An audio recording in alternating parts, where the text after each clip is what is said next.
Ndugu vijana wenzangu, rai yangu kwenu hasa siku ya uhuru tarehe 9 Disemba.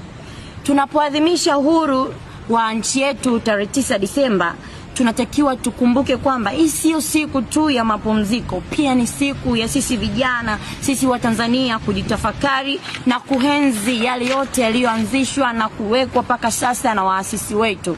Ndugu zangu, tukumbuke kwamba uhuru ni wajibu wetu, uhuru ni utumishi, uhuru ni ujenzi wa taifa, uhuru ni msingi mzito uliotiwa mkazo na waasisi wetu ukiongozwa na mheshimiwa sana hayati Mwalimu Julius Kambarage Nyerere.